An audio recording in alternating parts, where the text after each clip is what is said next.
What is an average salary of an IAS? 1 lakh rupees per month. फिर government services का इतना hype क्यों होता है? बिकॉज आप हमेशा सुनते हो कि इतना ज़्यादा हाई पेइंग जॉब्स नहीं होती. What is an average salary of an IAS? 1 lakh rupees per month 1 lakh rupees per month plus perks. Plus perks. Perks क्या होते हैं? लगे कि घर, गाड़ी, हाउस हेल्प्स तो बेसिक होता है, कोई एकदम एक्स्ट्रावेगेंट लार्ज हाउसेस तो नहीं मिलते कि? नहीं मिलते हैं। ओके. अच्छे खासे बहुत एक्स्ट्रावेगेंट लार्ज हाउसेस मिलते हैं।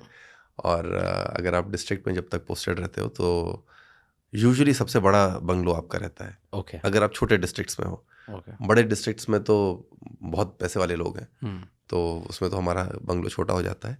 बट अगर आप छोटे डिस्ट्रिक्ट्स में होते हो तो जनरली सबसे बड़ा बंगलो आपका होता है। तो मतलब घर, गाड़ी, प्रोटेक्शन, हाउस हेल्प ये आपको मिलता है, तो बेसिक चीज़ें कवर हो गई. 1 लाख रुपीज़ पर मंथ की सैलरी होती है, राइट?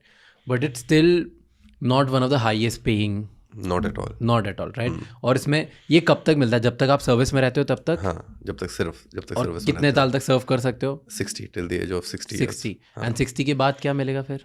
कुछ नहीं मिलेगा। फिर आपको एक लेटर मिलेगा कि आपने बहुत अच्छे से काम किया एंड वी आर थैंकफुल कि आपने बहुत अच्छे से काम कोई किया। पेंशन होती होगी कि हर महीने आपको 1 लाख मिलता जाएगा? उसके बाद? पेंशन पहले मिलती थी, अब न्यू पेंशन स्कीम में आप जितना इन्वेस्ट करते हो अपनी पेंशन में उतने वही पैसे आपको मिलेंगे। तो अगर आपने मान लो 60 साल तक कुछ इन्वेस्ट नहीं किया तो 60 साल के बाद एंड? हाँ, एंड। और आप, क्योंकि अब एवरेज लाइफ स्पैन 100 ईयर हो रही है, तो next 40 years then it's gonna be very difficult for you to live.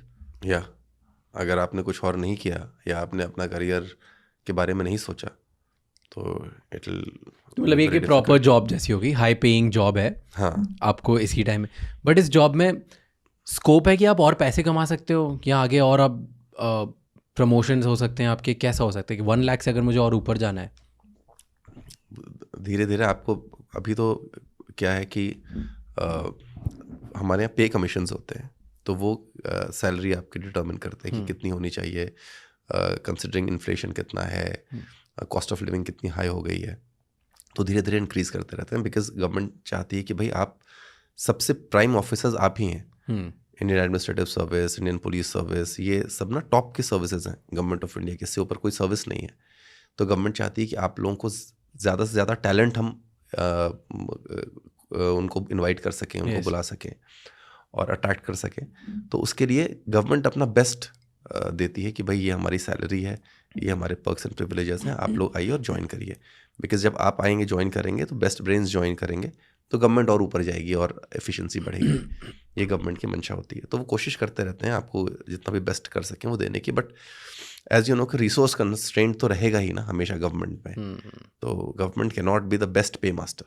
आपने बताया अभी यूपी से आते हो, इलाहाबाद से, मैक्सिमम आईएएस ऑफिसर्स यूपी और बिहार इस साइड से क्यों आते हैं? ऐसा क्या कोई रीज़न है स्पेसिफिक? क्योंकि इन स्टेट्स, और वहीं पे सबसे ज़्यादा क्राइम भी है. हाँ, क्योंकि इन स्टेट्स ने ना अभी तक बिजनेस और इंडस्ट्रियलाइजेशन में उतनी अपॉर्चुनिटीज़ नहीं देखी जितनी बाकी स्टेट्स ने देखी हैं। यूपी ने? हाँ,